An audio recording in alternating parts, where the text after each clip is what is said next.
নবীও কঠিন মরুর দেশে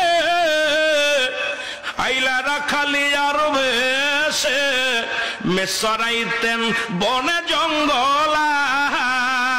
আরে রাখালে রবেশে মা খাদিজার দেশে বকরি যে চরাইতেন জঙ্গলা।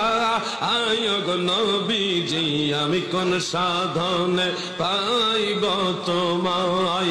রাখালিয়ার বেশি মা খাদিজার দেশে বকরি চরা বন জঙ্গলা।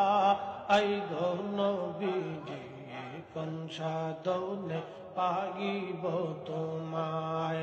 ও নবী রাখালিয়ার বেশে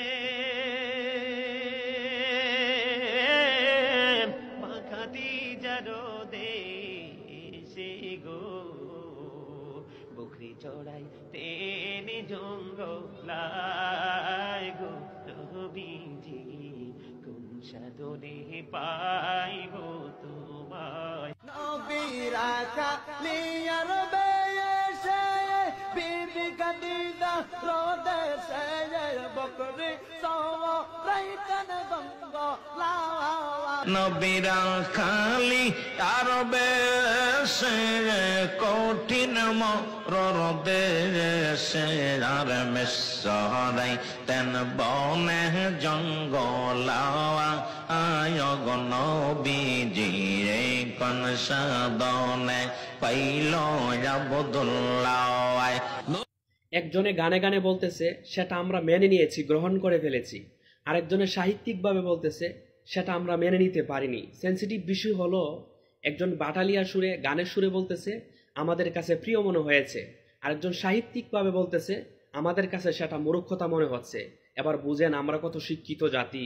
আমরা যদি এতই শিক্ষিত হই তাহলে আমরা কেন রাসূলের সিরত পড়ি না, আমরা কেন রাসূলের জীবনী ওয়াকিয়া পড়ি না? তাহলেই তো আমরা সত্যটা পেয়ে যাই।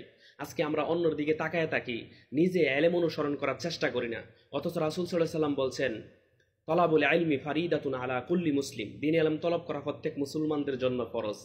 এই জন্য প্রিয় ভাই, রাসূল সাল্লাল্লাহু আলাইহি ওয়াসাল্লাম আল্লাহর হাবিব যা করেছেন সেগুলাই আমাদের জন্য সুন্নত। যখনই রাসূলের কোনো সুন্নত নিয়ে আমরা কথা বলবো তখন আমাদের ভিতরে দরদ থাকতে হবে, আমাদের ভিতরে মায়া থাকতে হবে, কান্না মাখা কণ্ঠ থাকতে হবে। তখনই একটা সৌন্দর্য ফুটে উঠবে।